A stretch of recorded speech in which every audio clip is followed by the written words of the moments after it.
সম্মানিত দেশবাসী, সম্মানিত এলাকাবাসী, আমার বাবা গত 2 বছর আগে এইখান দিয়া একটা রাস্তা ছিল না, কাকরাজানের চেয়ারম্যান মহোদয়ের আবেদনের প্রেক্ষিতে আমরা এখান থেকে উত্তরপাড়া মানুষের চলাচলের জন্য লম্বা একটা রাস্তা দিই। সেই রাস্তার ধার দিয়ে আমার বাবা প্রায় 2 বছর আগে গাছ রোপণ করে, বাগান গাছ।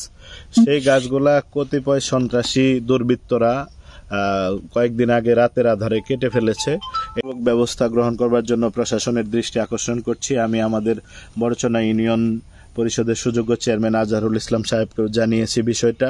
কাকরাজানের প্রশাসক মহোদয়কে জানানো হয় নাই, উনি ব্যস্ততার কারণে ওনার সাথে যোগাযোগ করতে পারে নাই। ইমিডিয়েট জানাবো। সেই সাথে এই যে আমার একটা অপরিণীয় ক্ষতি, আমার জানা মতে আমার বাবার কোনো শত্রু নাই, আমাদেরও কোনো শত্রু নাই, তা আমরাও কারোর সাথে কোনোদিন খারাপ আচরণ করি নাই। তথাপি আমাদের এই এত বড় একটা ক্ষতি যারা করেছে তাদের দৃষ্টান্তমূলক শাস্তি দাবি করছি। পরের দিন 10টার সময় আমার সংবাদ দিছে মানুষে, আচ্ছা তোমার গাছ কাইটা ফেলাইছে। তখন দৌড়ে দেখি যে আমার এই ঘটনাটা ঘটছে কয়দিন আগে?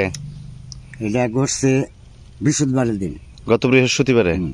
আচ্ছা, এখন এই যে আপনার যে গাছগুলা, মানে আপনি কতগুলা গাছ কাটছে?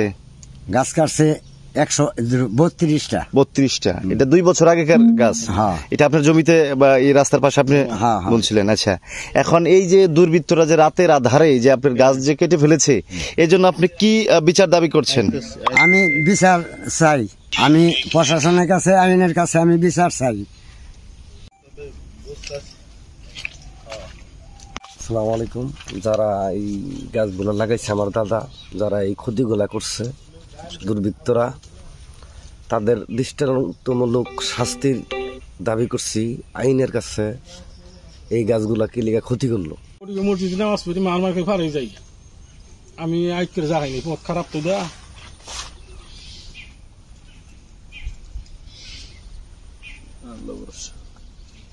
আসসালামু আলাইকুম। ওয়ালাইকুম আসসালাম। আচ্ছা, এই যে দীর্ঘ 2 বছর আগের যে গাছগুলা লাগাইছে, এই যে আপনি তো জানেন এই গাছগুলা যে লাগাইছে, আচ্ছা, যে উনি যে লাগাইছেন আর এই যে রাস্তার পাশে, এই রাস্তাতে আপনার বাড়িতে যান তাই না? আচ্ছা, যে রাতের আধারে এই কে বা কারা এই যে গাছগুলো কেটে ফেলেছে? আমি এটা সম্বন্ধে জানি না, যাই আমি আহি প্রতিদিন দিন তাইতে 2 বার যাই আহি, কাটছে না কাটছে এটা সম্বন্ধে জানি না। বিচার চাই, সারা গাছ কাটলে এটা বয়স্ক এই যে একটা ক্ষতি হলো, এটা কে বা কারা কাটলো? আজকে ওনার কাটছে, কালকে আপনার কাটতে পারে। হ্যাঁ, এটা কি কারণে কাটার উদ্দেশ্যটা কি? সম্বন্ধে আমি কিছু জানি না, আমার না কোনো সূত্র আমি নেই, উঠি সূত্র আমি থাকে, উঠি জানবো।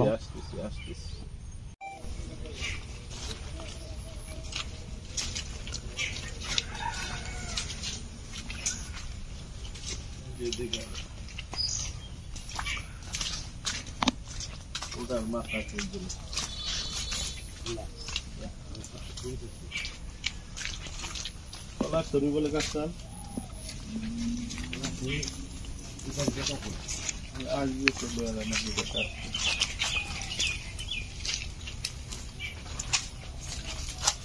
আরো যে সামনে আছে না আপনার মেলা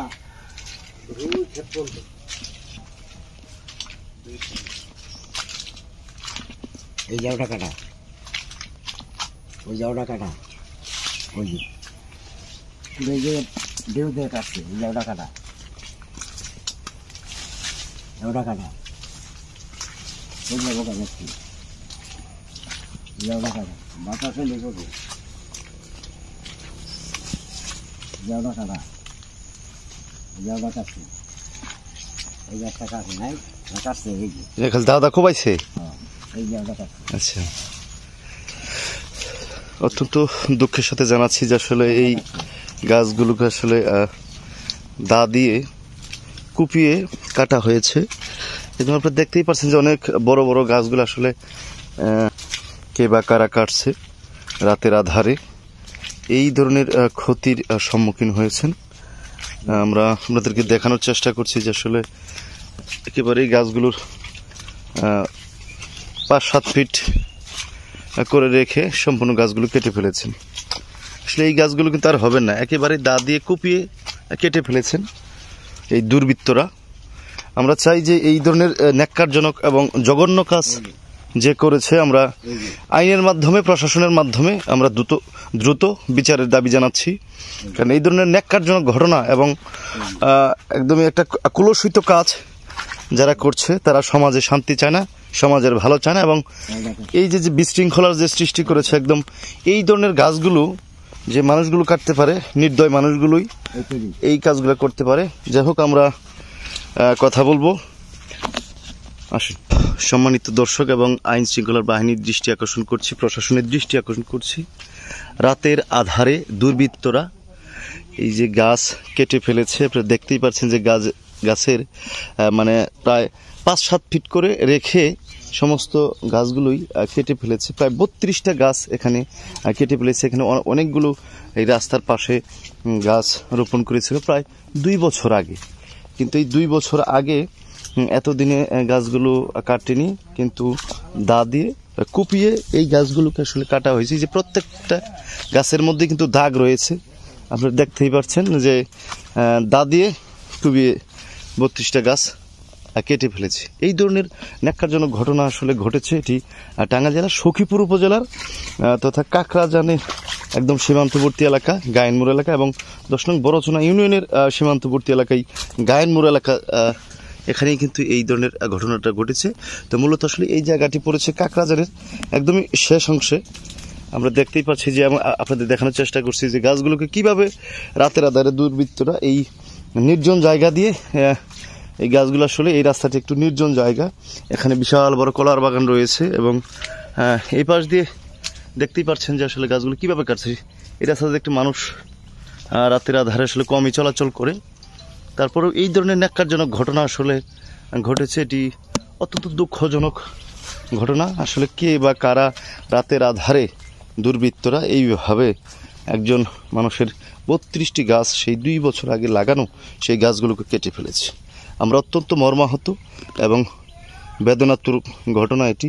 কারণ বৃক্ষ হচ্ছে আমাদের পরিবেশের জন্য অন্যতম বিষয়, এবং গাছ লাগান, পরিবেশ বাঁচান। পরিবেশের অন্যতম উপাদান হচ্ছে বৃক্ষ। আমরা সবুজ পৃথিবী আন্দোলনের মাধ্যমে আমরা প্রতিনিয়তই গাছ লাগিয়ে যাচ্ছি, এবং সেই সাথে গাছের চারা সরকার সহ সারা বাংলাদেশব্যাপী বিভিন্ন শিক্ষা প্রতিষ্ঠানে গাছের চারা রোপণ করা হচ্ছে, এবং বিভিন্ন সামাজিক সাংস্কৃতিক সংগঠনগুলোও কিন্তু আসলে এই গাছের চারা রোপণ করছে, এবং সরকারিভাবে বেসরকারিভাবে সকলেই কিন্তু, বা ব্যক্তি উদ্যোগেও কিন্তু আসলে এই সারা বছরই কিন্তু আসলে গাছ লাগানো হচ্ছে। আর আমরা সেই গাছের চারাকে এই দুর্বৃত্তরা আসলে কেটে ফেলেছে।